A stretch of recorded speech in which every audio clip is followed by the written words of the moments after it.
I've been doing sit-ups. I've been doing chin-ups. I've been doing pull-ups. I threw up once, but I'm okay now.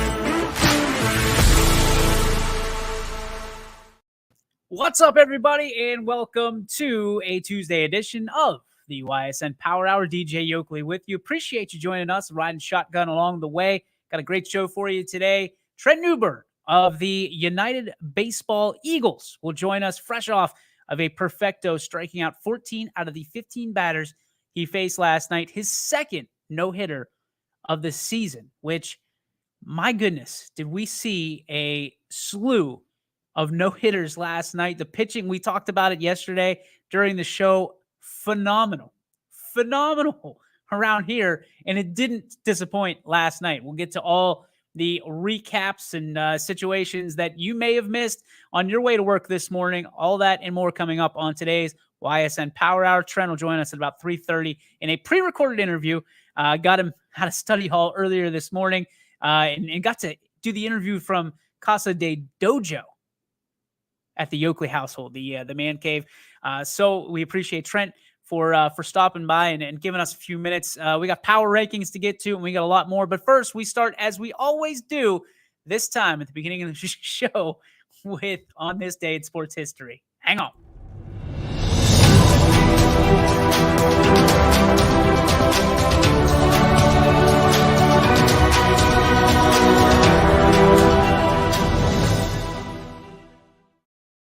On this day in sports history. All right, so let me make sure I get this right. In 1870, on this day, May 10th, 1870, Jem, Jem, Mace defends his heavyweight crown against Irish champion Joe Coburn. The fight lasts 1 hour and 17 minutes, and neither is struck by a punch. Let's run this back real quick. Heavyweight crown, Jem Mace, champion. Jem Mace, Irish champion. Joe Coburn, 1 hour, 17 minutes, boxing match. Nobody hit anybody. What? How does that happen? And that is the true definition of a champion's advantage. If you go 1 hour, 77 minutes in a boxing match and you don't hit anybody, how do you declare a champion? Other than just purely having the champion's advantage. Can you imagine that on pay-per-view nowadays? Can you imagine that on HBO? Is they go 12 rounds and nobody hits anybody? We're going to have Kelly on. I'm going to ask Kelly Pavlik about that. That's just, what would you do if you couldn't hit the other guy and the other guy could? Like, what do you do for 1 hour and 17 minutes? Thumb war? Like, what do you do? Talk?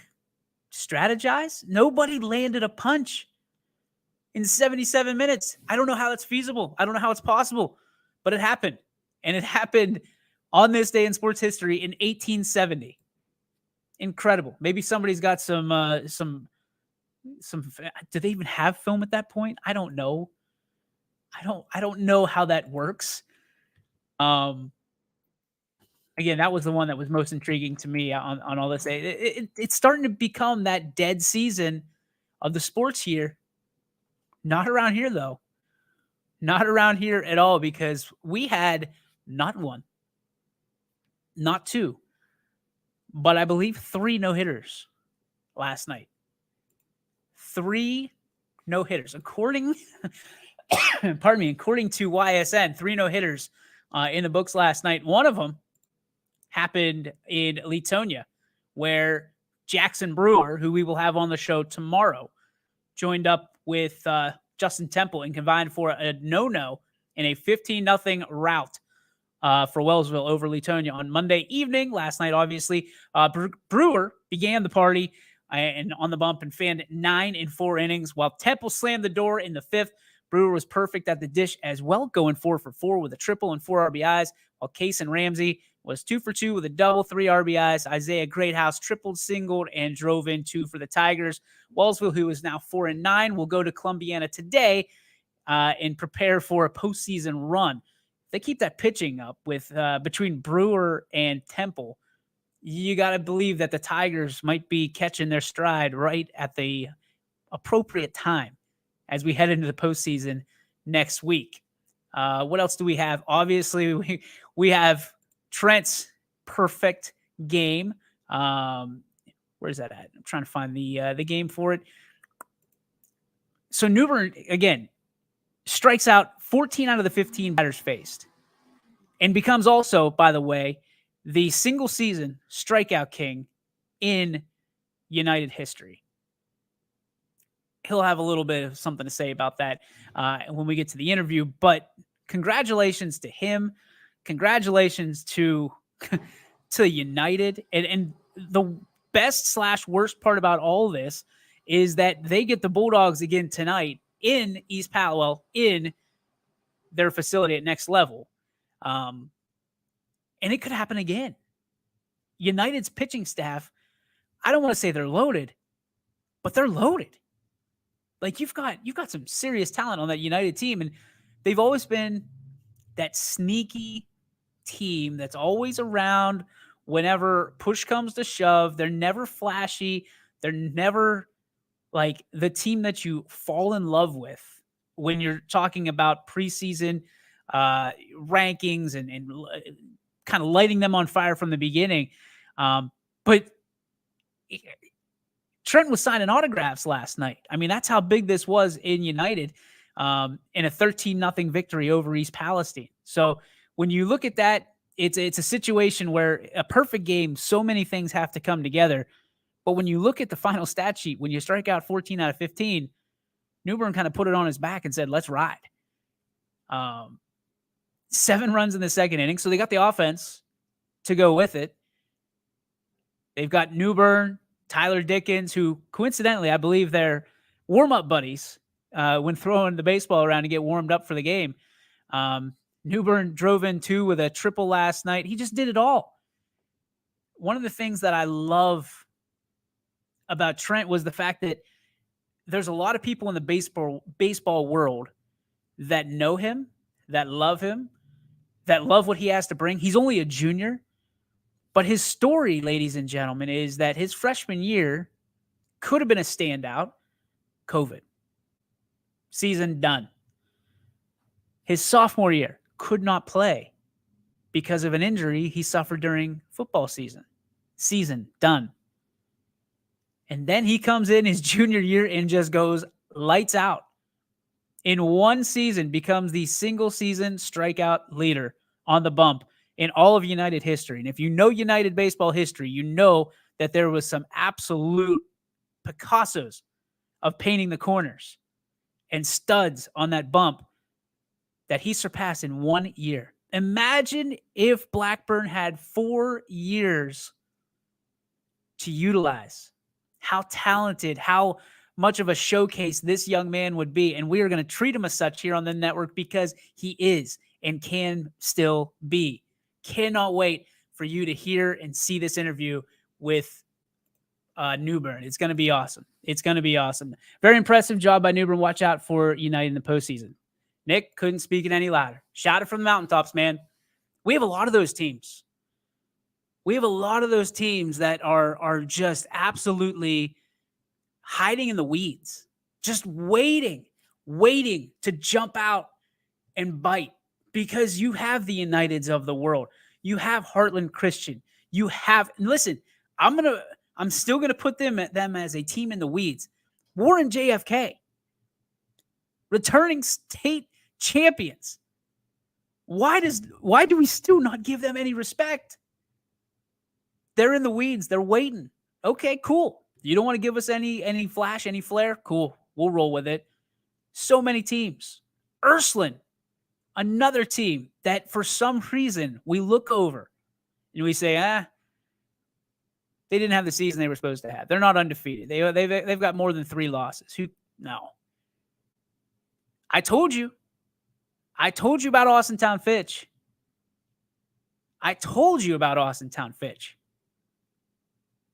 And now I'm telling you, there's an even more dangerous Canfield team out there than there was yesterday. That instant classic last night that Anthony Romo and Richie Giuliano broadcast, what an absolute gem of a baseball game. Unbelievable walk-off winner for Austintown Fitch. You had freshmen stepping up, underclassmen stepping up. What a game. What a game. And it's even going to be better tonight, I think. At Ysn Park, Field 3. Get there if you can. Get there if you can. You want to see some good baseball? You want to see 2 teams that are going to fight until the absolute last out? You want to see Austintown Fitch invading Ysn Park to take on and try to get a season sweep of the Canfield Cardinals. Because there is, I guarantee you, there is not a single Cardinal in that dugout that arrives tonight that doesn't mean business. Do I think it's going to be a blowout? I don't. I think it's going to be another dogfight, or in this case, a bird fight. But I think it's going to be a gem, another gem of a game where no team wants to lose because they know what that ultimately could mean. They know what that could mean to their season. They know what that could mean to their postseason. They know what that could mean to their mental outlook on the rest of what's in front of them, the rest of the games. Postseason starts next week. What would 2 losses mean to a Canfield team walking into that postseason? I think they have, excuse me, pardon me. I think they have Chardon. I know they got a game tomorrow. I think it's Chardon. I'll look that up during the break, but what would 2 losses mean to Canfield? On the flip side of that, what would 2 wins mean to Austintown Fitch? Without a shadow of a doubt, that would mean that they're the top of the power rankings starting next week. Without a doubt. What would that do for that team to say we are the best in this valley?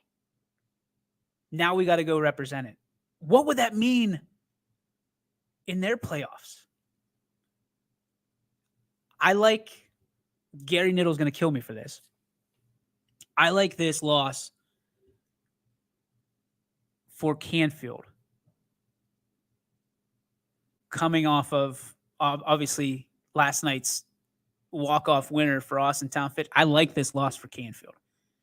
I think they can take this as an opportunity to get refocused, to review their season to this point, look at the games that they've been in, what their weaknesses have been, and what their strengths are, and reevaluate moving forward. I don't like when teams lose. I don't like taking moral victories, but I look at that and I cut that game up on a bunch of different levels last night, and I loved what I saw when I saw Canfield.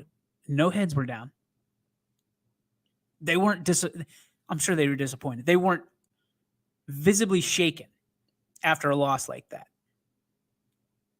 It's exhausting. It's tough to lose games like that because, number one, they're your rival.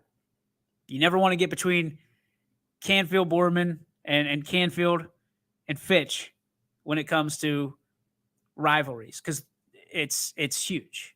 Outside of Poland, everybody knows the Battle of 224. But even though I love Canfield losing that game for what it's going to do for their season, and I hope there's people out there that understand what I'm trying to say here. that loss will do more for Canfield in the long run than any win would have at that point in the season. If you look at the losses that Canfield have sustained this year, you'll see the bounce back, the rebound effect, if you will. And Canfield and Gary Niddle and that entire coaching staff, it's almost like they get refocused and redetermined, and it recalibrates them as to what the golden goose is that they're chasing. And that's a state championship this year. I like that loss. I also like that win for Fitch. Fitch is a very young team. We've said it on the broadcast. We've said it on our shows. Coach Paris makes no qualms about it. They're a young team. Anybody you talk to will tell you the Austintown Fitch is a very young team. What happens when you give a young team confidence after a big win like they had last night? Oh, baby, are they dangerous. Oh, man, are they dangerous. Because they're not coming to the ballpark 5 minutes before a game anymore. Now they're excited to get to the ballpark. It's in their minds from the second they step foot on the campus at Austintown Fitch that they got a game tonight against Canfield. And guess what, boys? Not only do we have a chance, but we beat them. Now we go to Seton Park, where a lot of these kids play in the summer. And now let's go beat them as the visitor. Let's go show them what Austintown Fitch is made of. In the movie, what the heck was it? I'm going to say Kevin Costner. He's in every baseball movie.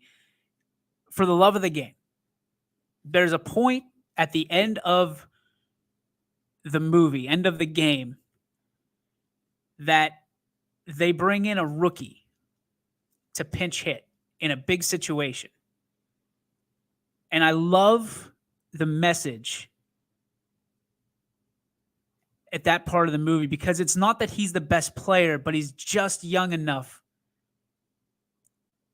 And I'm going to say something, and I don't mean this to Fitch. They're just dumb enough to not know the situation they're in.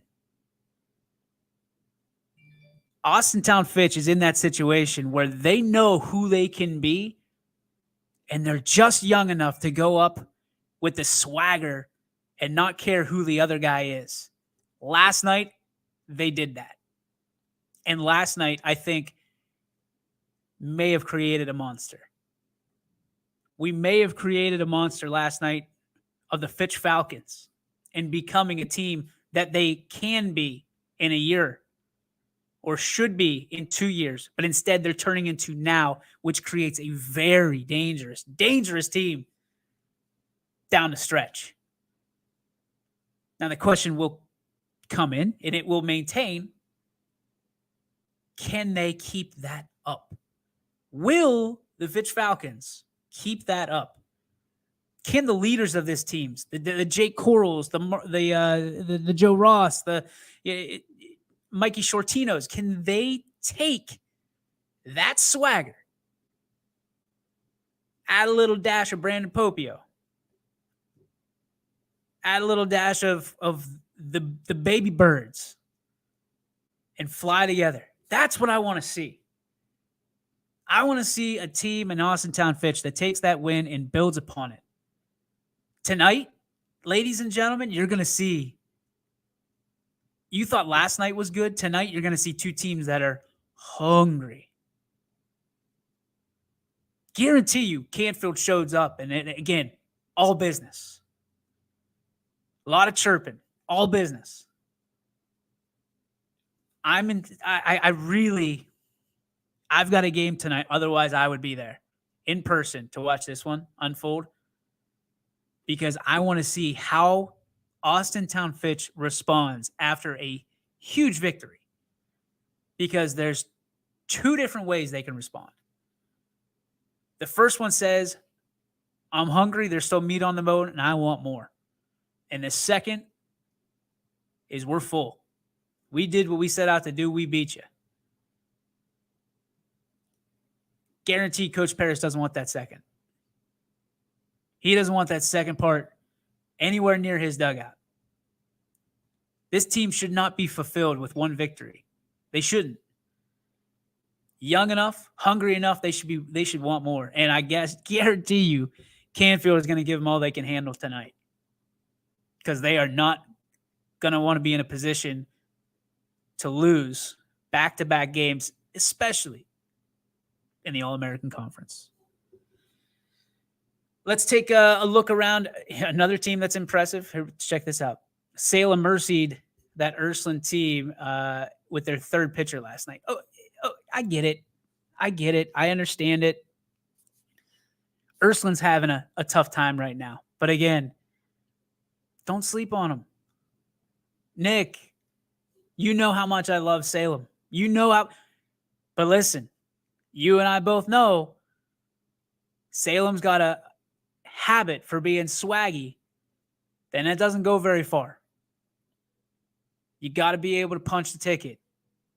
You got to be able to win these games. And listen, you're in that Louisville bracket, and I'll tell anybody, you're in that and I said it yesterday. You're in that Louisville bracket. There's some dudes. There's some dudes on those teams in that Louisville bracket. And believe you me, Salem isn't sneaking up on anybody this year. Because there was a lot of chirping going on last year. There's been a lot of chirping going on this year. On social media, in the dugouts. That stuff catches fire. And I'm probably not giving anybody any intel that they don't already know. Hell, they had shirts printed out. I'm pretty sure. You got to be careful when you want to play the bad guy in any role, right? This isn't the movies. The villain isn't liked very much. Be careful when you want to be the bad guy. Be careful. I'm just telling you. You don't necessarily want to be that bad guy. College coaches aren't looking for that bad guy. I'm telling you. They're not looking for the kid that chirps the loudest in the dugout. That doesn't impress them. What impresses them is guys like from your program, like a Lane Rhodes that marches out, does his job, keeps the guys in the dugout inspired, but keeps them in check. Got to be careful with this stuff, guys. A lot of good kids. A lot of good kids. Don't tarnish your reputation just because you want to be funny. Don't do it. Chirping's not worth it, boys. Everybody loves a good joke. Everybody loves a little lightheartedness in baseball. That's what it is. But don't get carried away and don't label yourself as the bad guys. Because somebody's going to believe that. Just be careful. That's all I'm asking. Have respect for your opponent. Don't kick them while they're down, especially this time of year, because bet you me, you'll see them again. And they're probably not going to be as cordial as they were the first time around. We're going to get to the power rankings here. Let's kick this around for a little bit, boys and girls. I know Anthony and Ty prefaced it coming into their show, but a lot has changed between the time voting was supposed to be completed on Sunday night and as of right now at 3:24 on Tuesday. So take it as you will, but these things are probably going to look a lot different in week 7 than they do in week 6. Let's check it out. Austintown Fitch for the 6th week at the top of the power rankings at number 1. Ursuline falling in at number 2. South Range moves up to number 3. Champion somehow gets off the schneid of number 5, which they've kind of held on to for as long as Fitch has the number 1 spot. Fitch still is number 1, and you have Champion moving up to number 4. West Branch kind of got dogged here, in my opinion, moving down to the 5 spot for my opinion, no reason. Absolutely no reason. Don't know how that Champion made that jump. Maybe it was about who Champion played, but they actually lost a game to Newton Falls. So I'm interested. interested in how the voters kind of went to this. Columbiana has been surging, and they continue to do so into the number 6 spot this week. Crestview at number 7. So back-to-back, the old rivals, Columbiana and Crestview. Then you got Canfield, who has sprung into the 8 spot this week, followed by Poland at 9, and Newton Falls makes their debut at number 10.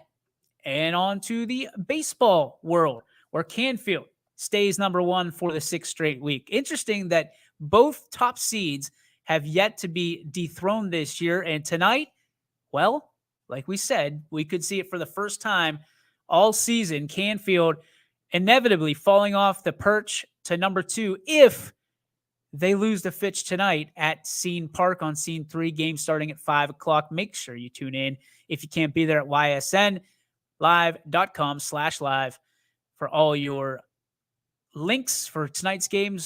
South Range falling into number 3. Actually, I think they climbed into number 3, if I'm not mistaken. Warren JFK at number 4, staying there. Salem pops into number 5. Mohawk from Pennsylvania up to number 6. They've been playing some impressive baseball under head coach Nick Mariano. Columbiana at 7. Louisville pounces into the top 10 at 8. Then we got West Branch at 9 and Hubbard at 10. Those are your top 10s, and they are all brought to you by us at Your Sports Network. So you're welcome. Where do your teams line up? I'm interested to know, where do your teams line up? Where do they spot up? Who are we missing? Because I know there's a few. I like Lakeview on the baseball side of things. I think they've been very impressive. Carter Mooney's another team that I think could and should fit into the top 10. But again, it's hard to get these other teams squeezed out given their schedule. Springfield was another one receiving votes. Brookfield on the girls' side, they popped in and popped out real quick last week. Where do your team stack up? Where should they stack up? And let's be honest, where did we get it wrong? Who do we have in there that shouldn't be in there? Who do we have in there that should be higher? Who do we have in there that should be lower? All that we want to hear it in the comments section. Make sure you give us a shout. When we come back from the break, my buddy Trent Newbern going to be with us and join us for a little bit. And then, of course, the What's Your Spark presented by Joe Dickey Electric. All that and more coming up on your Ysn Power Hour after this word from our sponsors. New things happen all day. Some are good, some not so good. In today's complicated world, while you're busy working, playing, and living life, we're busy helping you make sense of the day's news. And there's only one place where it comes together with clarity, context, and accountability. It's 21 News at 6 with me, Madison Tromler, and Derek Steyer. 21 News at 6. It's what the day's news really means to you. Welcome home to a home made homier with Baird Brothers Fine Hardwoods. Inspiration starts at BairdBrothers.com and is turned into reality when high-quality hardwoods are delivered right to your home. Baird Brothers has the latest design trends, shiplap and skinny lap interior siding, antique oak rustic flooring. And, well, you'll find them all at BairdBrothers.com. Ordered easily, delivered conveniently, enjoyed comfortably. BairdBrothers.com. At Greenwood Chevrolet, shop with confidence knowing we're ready to go the extra mile for you. With the largest selection of used vehicles in the Valley, backed by the Greenwood Advantage Warranty. Every one of our vehicles has undergone our own 126-point inspection, so it passes the most important inspection, yours. No other dealership has the extra inventory, gives you extra for your trade, and goes the extra mile for you. Only at Greenwood Chevrolet. WRS Wealth Advisors, the area's premier wealth and retirement specialists. Located on South Avenue in Boardman. Quality, customer service, and integrity. Those are the 4 words that have driven our success since 1957 at Joe Dickey Electric. Joe Dickey Electric is one Mahoning Valley landmark business that stays current with the requirements of our customers. Family owned and managed, we are an electrical contractor and energy solutions provider. Every member of our team adds to his or her skill set through ongoing training. Residential, commercial, industrial, automotive, and more. We keep ahead of the needs of our customers with a fleet of more than 50 vehicles and 24/7 emergency service, so you're never left in the dark. Hi, everybody. DJ Yoakley with you, and we are joined by the United player profile for this week. It's Trent Newbern, the ace of Columbiana County, and now being known all over the Valley for his great work, not only on the bump, but at shortstop, and a multi-sport athlete for United. At this time, Trent, what's going on, man? Nothing much. Just happy to be here. Yeah, I would say so. And we're happy to have you because just last night, you pitched a perfect game. And just a few weeks ago, a no-hitter. You just continue to build your legacy, not only in United, but in the Valley as one of the Valley's best pitchers. Talk to me about being a junior. You have so much more to grow and give. What is it like for you to be establishing at such a young age? It's pretty crazy to think. Freshman year got canceled because of COVID, and last year I had a pretty major injury. So bouncing back like that, it's kind of amazing, really. So talk about that injury, and obviously, and coupling COVID, if you would, you have really been able to walk through the valley of darkness. Through not having a season your freshman year, and a game that you obviously love so much in baseball. You get an injury your sophomore year. What was your mentality coming into your junior year of, I've got to establish myself and establish it quick? I just really had to get after it, I guess. Really had to put the work in. Sophomore year of football, tore my ACL and meniscus, and that was not very fun. So really just had to put my mind to it and get it done. What were some of the things that you had to do on the way to recovery? Obviously rehab, things of that nature. Were there any times that you thought, okay, this might not be as good as it was before, or did you constantly think that you'd be better off for having to go through all this adversity? Definitely through the physical therapy, it was not feeling great. Granted, that wasn't when I was fully healed yet, but it still didn't feel 100%. But, parents and the physical therapists and all them were always, pushing me and telling me it's going to be okay. And they're like, even the doctors were like, you're going to be better than you were, if not the same, better. And that really kind of helped me out get through it all. So being a multi-sport athlete, is baseball your first love, or do you have equal love for football as well? I know Coach Ogilvy's probably looming somewhere, so you got to be careful. Well, I've played baseball longer than I have football, but I'd say baseball is probably up there, higher than football a little bit.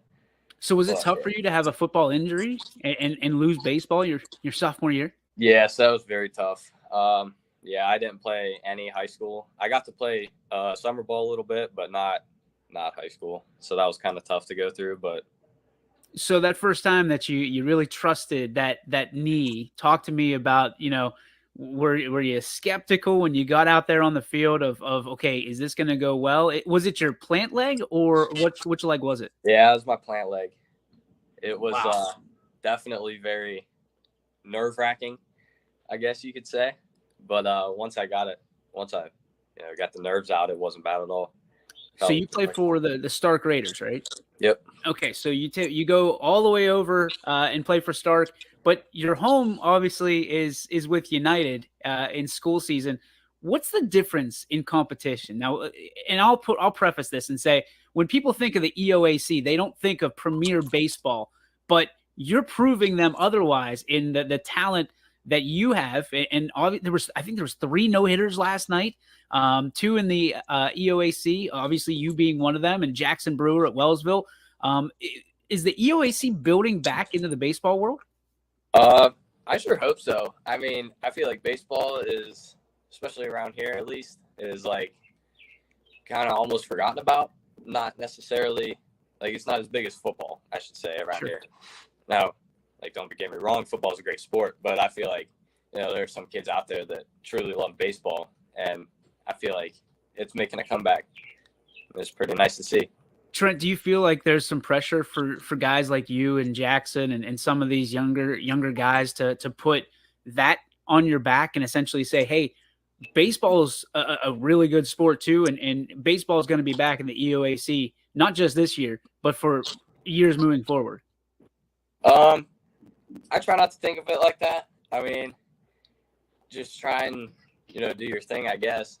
I try not to put too much pressure on myself personally, but I just try to, just play loose and So when you were looking at on the bench last year, how did that teach you to be a better leader for today and for next year, by not necessarily having to have the pearl in your hand?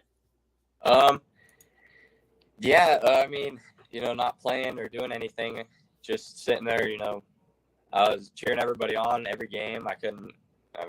Obviously couldn't do anything. I was on crutches for half the season, but, just being there for everybody and cheering them on I feel like it really helped me develop into the leader that I am today.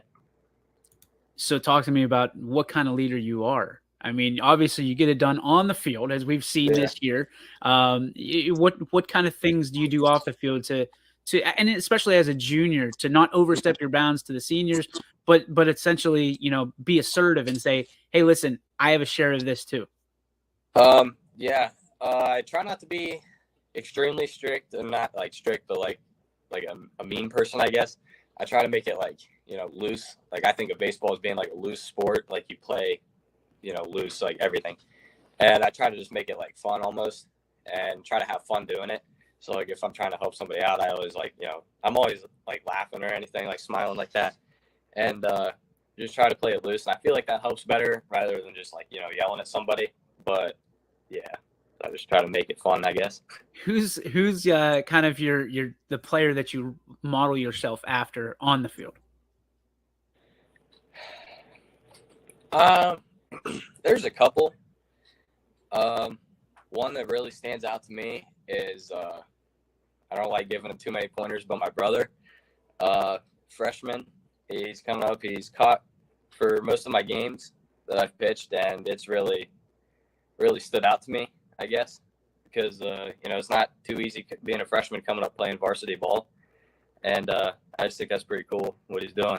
That's awesome. That's phenomenal. Yeah. Are there any pros out there that you keep your eye on and say, okay, this guy, I like his demeanor, I like the way he finishes with a fastball or anything like that? Not necessarily a pitcher, but I love watching Bryce Harper. I love his mentality that he has, and seeing the different podcasts and all that stuff that they talk about him and all that stuff. I actually just watched one the other day, but I just love how he plays. And he's a very superstitious cat. So the question to you is, what are some of your weird superstitions that maybe nobody knows about that you go through on a regular basis? I don't really know. I'm not extremely superstitious, but I do have a couple on the field. One, I always throw my throwing partner, always the same guy, senior Tyler Dickens, always throw with him. But I try not to throw a whole lot before I pitch. I know a couple guys like to long toss before they pitch and stuff like that, but I just try to, get loose, like warm up a bit. I don't try to overdo it before the game. But that's about it. All right, so there's no like pregame meal that you have to eat or postgame meal that you have to eat, nothing like that? No. I just kind of go with the flow, I guess. All right, speaking of flow, by the way, look at the flow. Give me a little turn on that. Look at the flow coming out of the back of that hat. How long did it take to get that baby going? It took a while. That was back when quarantine started. I didn't get a haircut, and it was just a big mop, and I was like, it's baseball season. I've been seeing videos of everybody like, let's get a mullet. Looks cool. And I just kind of stuck with it. I like it. Does your brother have a mullet too? Yeah, he does. As a catcher, he's got a mullet? He does. Oh my goodness. All right. The mullet twins. I like it. Yeah. So if we're looking at 20 years ahead, do you think you're going to look back at pictures of you with a mullet and just shake your head?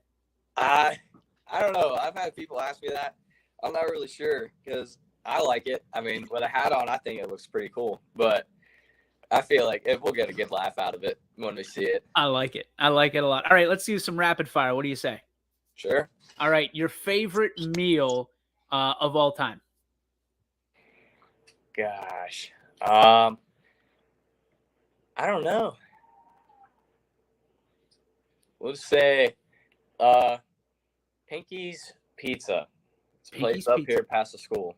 Okay. I'm going to have to try it. But it's Zapp's now. But, yeah, it's pretty good. I like it. All right. So if you got one sport that you can win at other than baseball and football, what is it? Golf. You're a golfer? Yeah. What's the golf course right outside of United? What is that? Eagle Pass. Do you go there often? Yeah. Okay. Maybe we'll have to meet up. Get on the links. Definitely. All right, a little competition. I like it. Yeah. Is there a favorite go-to Gatorade or body armor or anything like that that you have to have? Like, if you're going into a store, that's the one you go to. Blackout Berry body armor. Favorite body armor. Money. My favorite by far. Yep. Have you tried the new Mamba? Yep, love that as well. It's good. It's really good. And by the way, we can probably get this sponsored now by Coca-Cola and body armor. Okay, I know you said you're not in the way of superstitions, but what thing do you have to, like, mentally to prepare yourself before every outing, before every pitching outing? Is there something you have to do or a song you have to listen to? Not necessarily a song, but I have to listen to some rap. Got to get it loose and get me in my feelings, you know? Not feelings, but like feeling myself before I play. I can't. Big country guy, but I can't go listen to country before I pitch. It just doesn't work. All right, well, I know United, even when I was back in the day, 2003, you guys crank out those tunes out of the press box. And I mean, there's jams that I still listen to this day and cannot stop the haunting of United. Every time I hear it, Corey Manful haunts my dreams. Let's do from a standpoint of, if you are you a big swagger guy? Is it hat game or kick game that works better for you? Definitely more of a hat game type of guy. Definitely swagger. I like to, like I said before, I like to play loose. I like to, like walk out there like I'm the guy, like, being just, I dig it. All right. So what is the U? We see the U and the eagle on your hat. What does the U, being part of that blue and gold, mean to you, Trent? It means a lot, really. My dad and uncles graduated from here, and I've been here since kindergarten, I guess. And it's been like, hearing the stories of, the old great players that have came through here, and how it's just hopefully leave a mark on United. United is just such a very historical school, I should say. But it means a lot, really. It looks like you're cranking your way through the record books. Is there anything specifically that you have your eyes set on that you want to break from a record wise for the Eagles? Obviously I was aiming for a single season strikeout record this year. Hopefully next year I break the career strikeout records. I know that might be a little tough, only playing 2 years, but I think it's definitely manageable with all the work that I do off season and everything. But I think career is next. Do you like the thought of possibly playing at the next level, being a college recruit and playing baseball, somewhere past the senior year? Yeah, definitely. I think that'd be awesome, really. Our pitching coach made it to the MLB, and, he went to Marietta. So, I mean, really anything can happen, I guess. Naturally, with a no-hitter and a perfecto, you're probably going to get some calls and some looks if you're not already. Is there anywhere that's caught your eye that you really dreamt of going when you were younger that maybe it's a reality as you start to really grasp at your golden years of high school baseball? Not really, man. I mean, when I was younger, the thought of always making it to the big leagues was always there, but I never really thought about, the colleges, I guess. I don't know. Definitely when I was younger, making it to the big leagues was always a dream, but not really. I Just guess. wherever is going to give you the best chance at success. Yeah. Okay, so when you do get to college, assuming that you go, what do you want to study? I've always, been more of the hands-on type of stuff. I can't sit in front of a computer all day. It's just not my thing.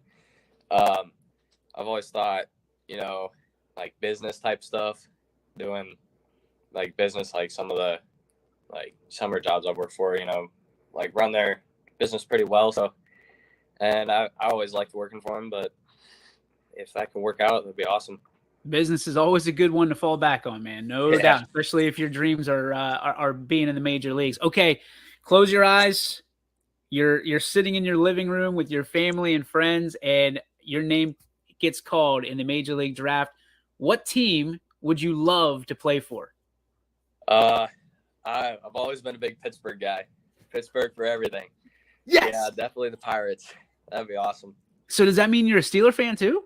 I am a Steelers fan. Let's go, my guy. You just went straight up the board, my friend.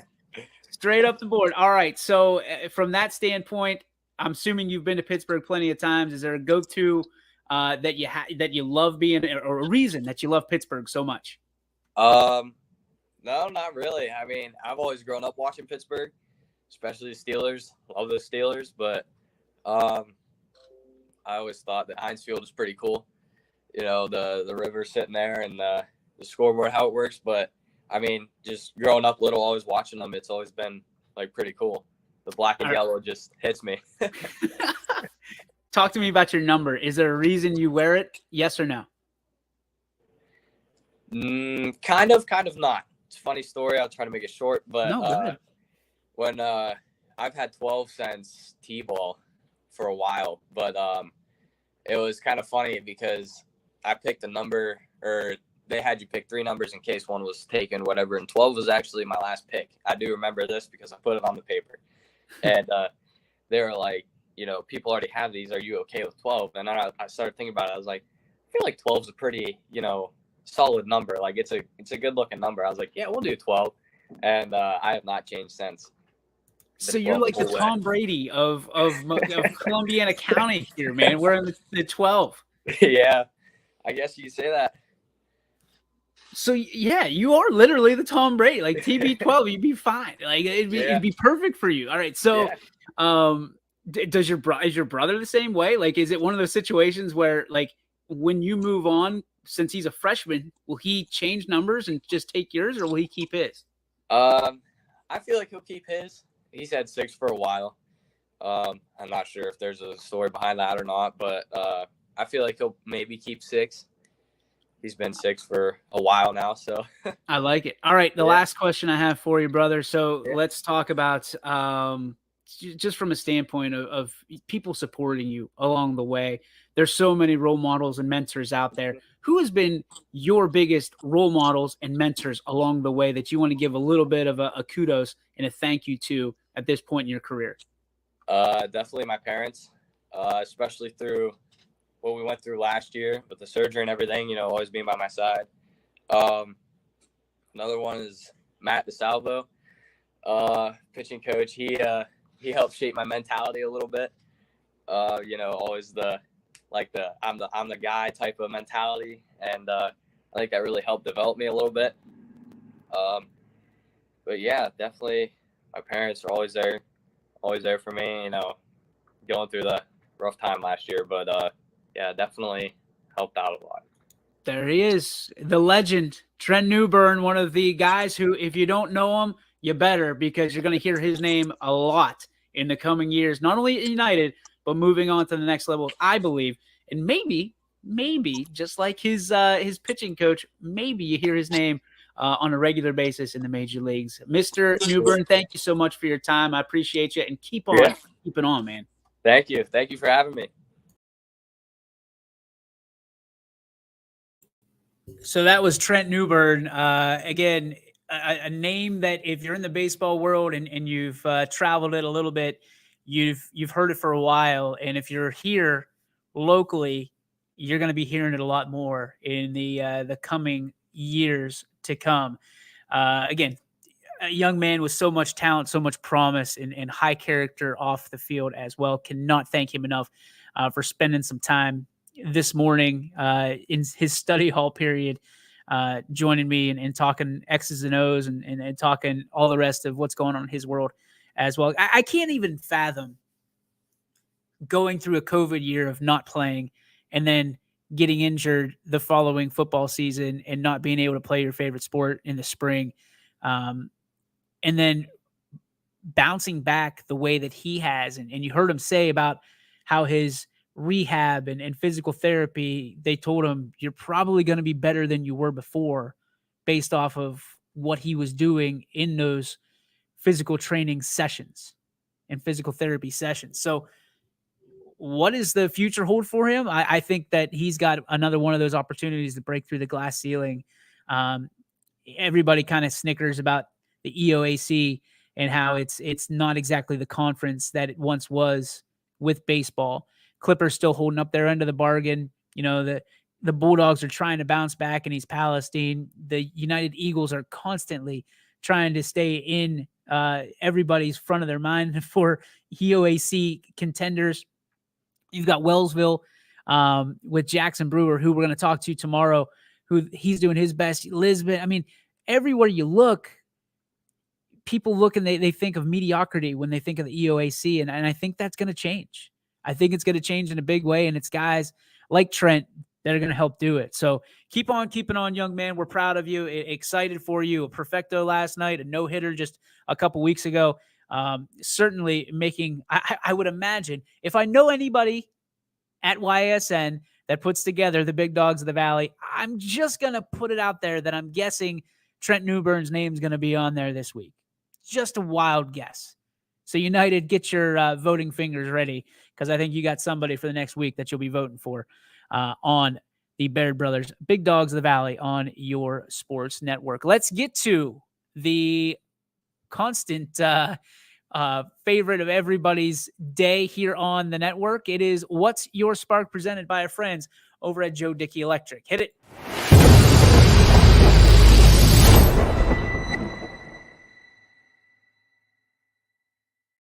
It is the Joe Dickey Electric What's Your Spark, presented by our friends in North Lima on the campus of Joe Dickey Electric, or you can visit them on the web at any time, 24 hours a day at DickeyElectric.com. All right.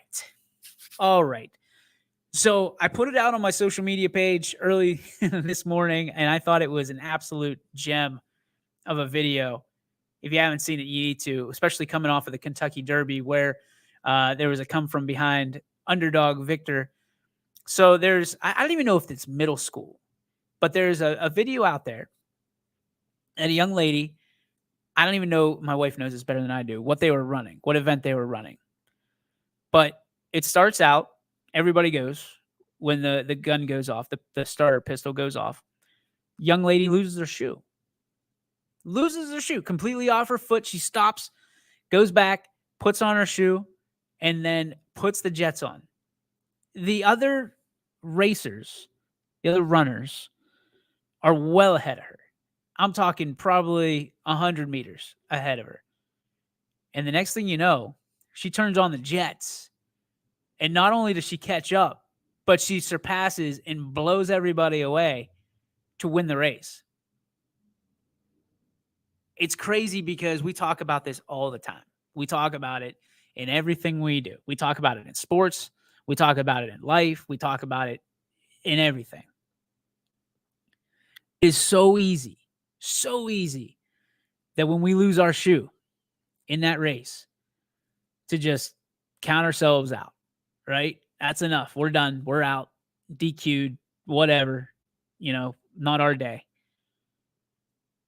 But that little girl couldn't have been older than 8. Goes back, puts her shoe on, determined as all get out, stays in her lane, and then just takes off. And not only, she gives it her all. Not only does she catch up, but again, surpasses the field and wins the race. Now, I'm not guaranteeing you that we're all going to win the race after we lose a shoe. There's times where you're just not going to. But there's no reason for us to give up. There's no reason for us to give in just because something bad happens. And too often nowadays, that's what we do. We just kind of mail it in just to finish, just to say we did it. If we took every opportunity that we were given, imagine the kind of lives we'd be living. Like, imagine you jump out of bed with a purpose and a passion every morning for what you do and why you do it. I'm blessed because I get to. But there's days that I don't want to. I'm not going to lie to you. There's days, there's bad days, there's bad weeks. But this morning I woke up and saw that, and I was inspired. And I hope it inspires you. And I hope you go check it out. Just go look up girl loses shoe during race, and it'll pop right up. I hope you get inspired today. I hope you get fired up today about something. I hope, we can all take a page out of the Trent Newbern playbook and take all that adversity that we faced, whether it's a day, a week, a month, a year, fold it up like a paper airplane and toss it away, because we know better days are on the horizon, because we know what we're made of. We know what DNA possesses inside of our being. Go out there and let's get it. Go out there and let's get it. Put your shoe back on. Let's finish the race. Let's finish it first. Let's see if we can do it. That is your show. That is your YSN Power Hour for today, the 10th of May. I hope to see you tomorrow. Scotty Minster will be on the show tonight. Don't forget, plenty of games available. Also, the playoff Power Pass on YSN for softball available tonight. $9.99. You get all the games that we have across the board. Don't forget it. All the games that we have across the board. Not just one, not just two, but each and every one of them. Enjoy the Power Play Pass. Enjoy all the baseball tonight. Again, if you are not able to get to Scene Park tonight, you need to check out Austintown versus Canfield. Make sure you don't miss it. Guaranteed it's going to be another barn burner and a great game on both sides. For everybody here at YSN, my name is DJ Oakley. Peace be with you. We'll see you tomorrow, 3 to 4, right here on the network. YSN thanks you for watching.